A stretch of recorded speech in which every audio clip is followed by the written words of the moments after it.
Welcome back to the channel, everybody. I'm going to give a quick walkthrough of the garden to show you a little bit of an update since I was last on here with it. I think the last thing you saw was planting out the maid garden in the center. So right here, first I'm going to show you is the mint. This was one plant last year. It's starting to take over. I'm going to have to prune it back a little bit, but it's just spearmint. We made some hot chocolate with it already and it's pretty good. So you're going to get a nice view of the tree garden. This is doing really well. I thought we had quite a few cherries in the beginning of the spring when they were flowering, and I don't know what happened. At some point they disappeared. They were definitely on there though, so I was watching them. So I don't know if the birds got them or if they just fell off from the cold, but there's no cherries on these trees this year, unfortunately. Not even on the bush cherry. But the peaches, we got quite a few on these. So a couple of these, they've got 3 or 4, which is plenty for the size of these trees. I just want to taste each variety and see which one's the best. So the Red Haven here at the end, I'm pretty excited about. I bought another Red Haven from the store. That little one there has about 10 peaches on it. So I don't know if they'll end up being full size, but it definitely gonna taste good. Now, I'm starting to get some strawberries. I see a ripe one down there I need to pick. But we have a whole row of them. I picked a couple this morning. They were pretty tasty. So from here on out, I think these are everbearing, but I'm gonna be picking strawberries every day. Raspberries here on the side. These are everbearing, so these will produce all year now. They're starting to flower. Well, they've already flowered. They're starting to grow berries already. So I can't eat them though. Found out that they make my lips go numb. I am a little allergic to them, I guess. So can't eat raspberries anymore. So no smoothies for me. Now up here, I've got a huge row of black raspberries.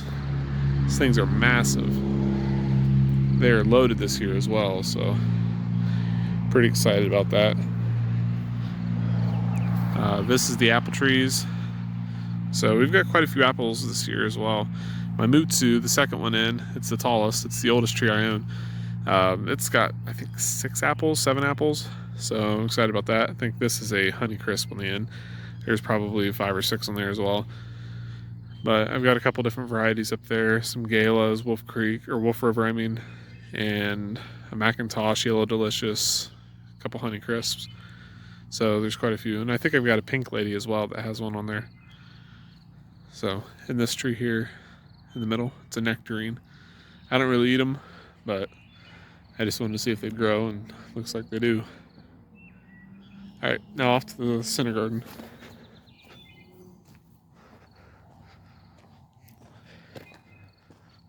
So I had planted these tomatoes about a month ago, I think.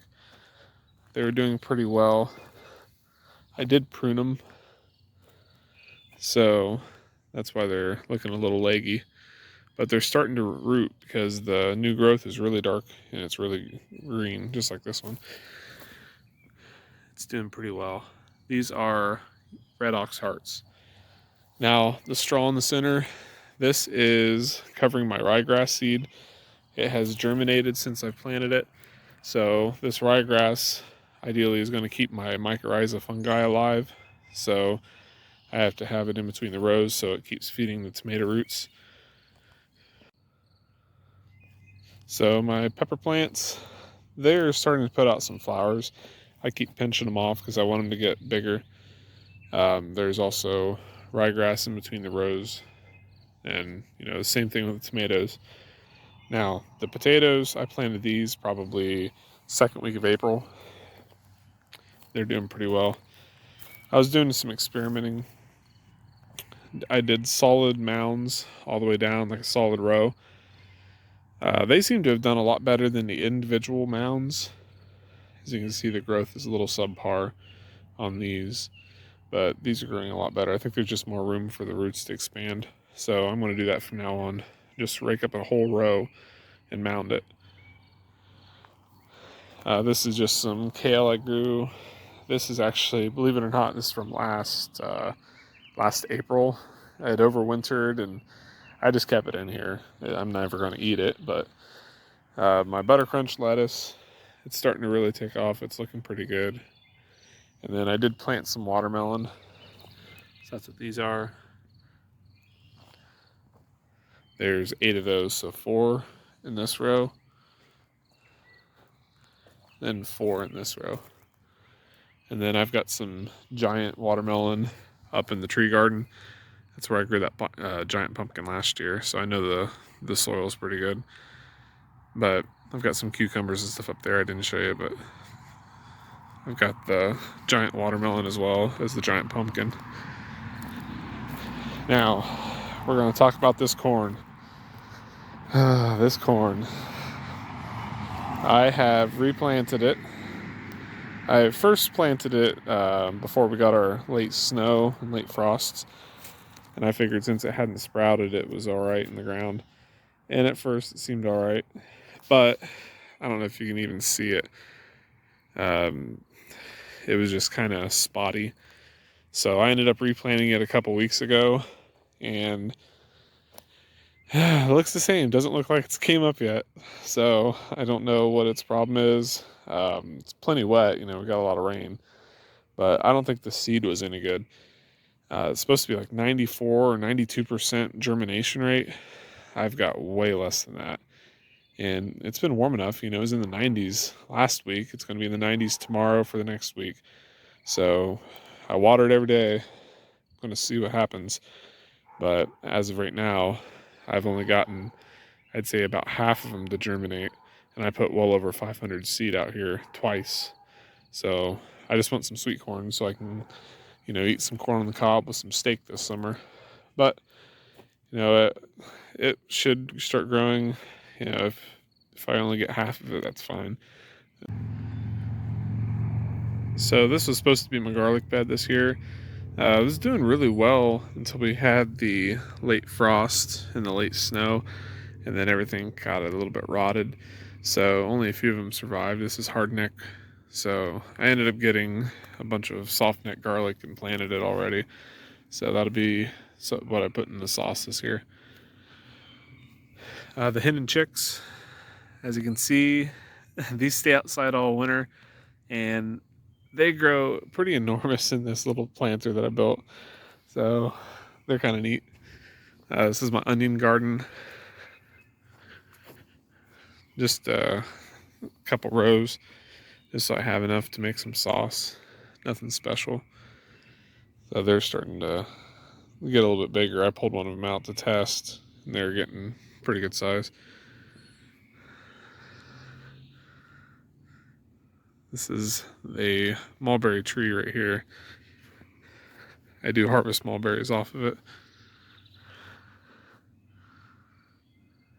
They're starting to grow. Last year we didn't have any mulberries, so I don't know if it got diseased or if it was just too cold. We had kind of a weird year last year, so this is a volunteer tree. It was never planted, it just grew up on its own. Thank the birds for that.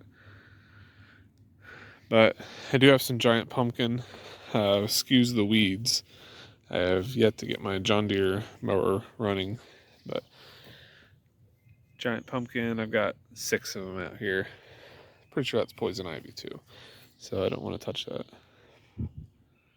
But the idea was to have them drape down and grow out here into the woods. I thought that'd be kind of cool. So here we are at the crabapple tree. This is one of my grafts from last year. I do have an apple growing on it. This is where I grafted. So it's all healed up.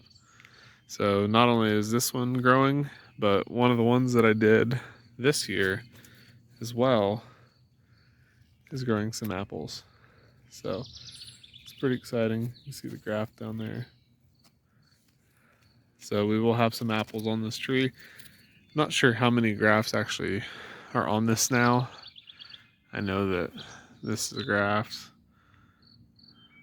And I also know that this is a graft. This is the biggest one I've tried, and it goes all the way up there and all the way over here.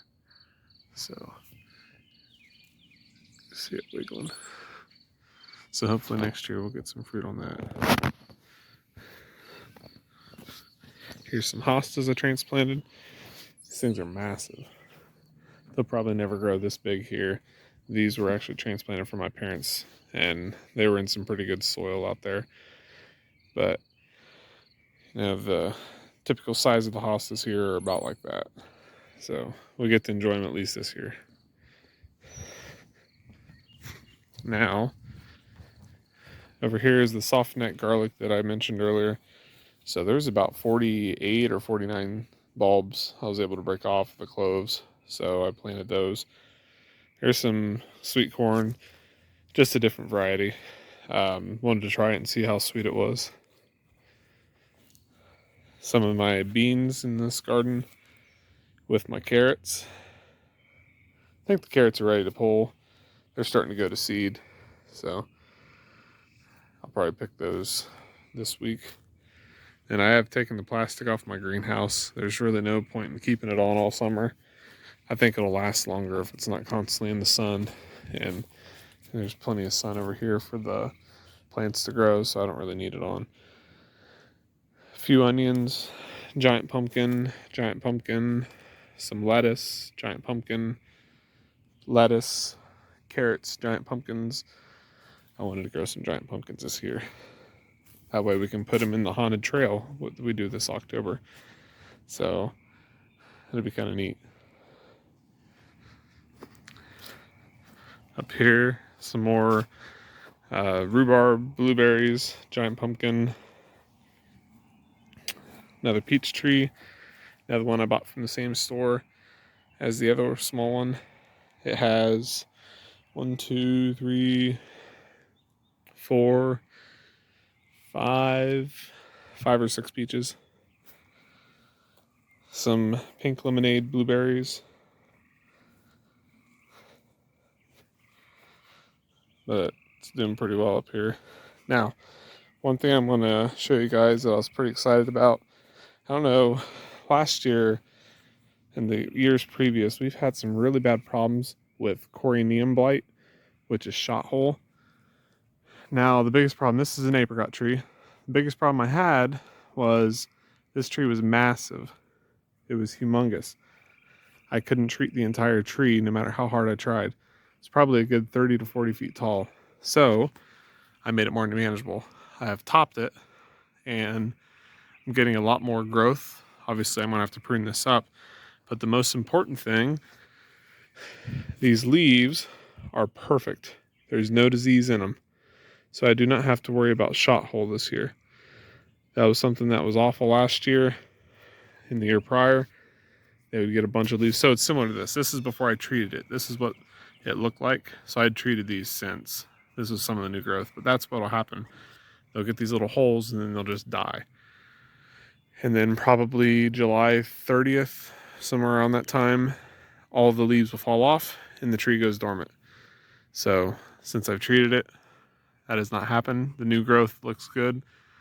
There's no apricots this year, obviously, but it was able to put all this new growth out this year. It was just the 2 trunks and then the one that split off over here when I pruned it. But one of the benefits of having this tree so short is now I'm able to pick all of the fruit, and it's way more manageable to treat with the copper fungicide to treat that corineum blight. Well, as always, thank you guys for coming along for this adventure, and make sure you do like and subscribe to the video and share it. I would really appreciate it. Until next time, this is the easy way to do things. We'll see ya.